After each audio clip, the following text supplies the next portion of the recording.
Fourth model का first example करते हैं। क्वेश्चन है यहाँ पे, find the difference between the simple and compound interest eight 4% per annum for 2 years on an principle of 2500 rupees. अब हमें डिफरेंस फाइंड आउट करना है सिंपल इंटरेस्ट और कंपाउंड इंटरेस्ट के बीच, जहाँ पर रेट ऑफ इंटरेस्ट है 4% 2 साल के लिए और प्रिंसिपल है 2500। क्लियर है? यहाँ पे प्रिंसिपल अमाउंट दी हुई है 2500, रेट ऑफ इंटरेस्ट दिया हुआ है और हमें डिफरेंस फाइंड आउट करना है।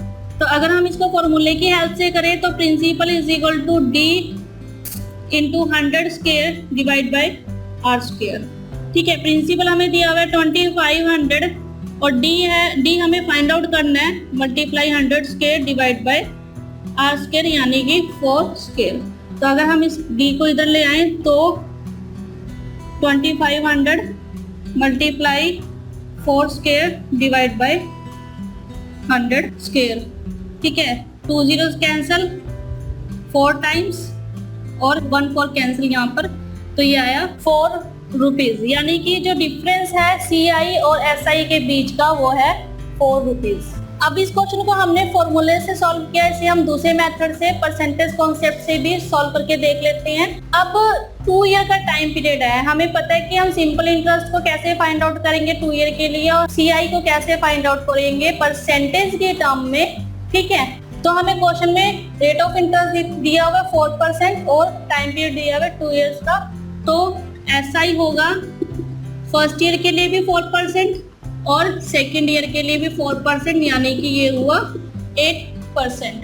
ठीक है, अब इन दोनों सालों के लिए अगर हम CI कैलकुलेट करें परसेंटेज के टर्म में तो A plus B plus AB by 100। ठीक है, 2 ईयर्स के लिए हम लोग ऐसे ही कैलकुलेट करते हैं।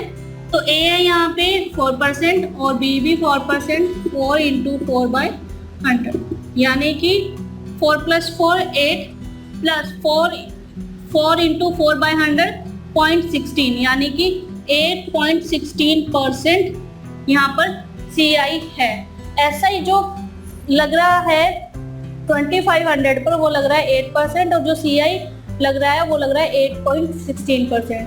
तो अगर हम यहाँ से डिफरेंस देखें CI और SI का तो वो है 8.16% माइनस 8% इज इक्वल टू 0.16%, यानी कि हमें यहाँ पर 16% जो है वो फाइंड आउट करना है।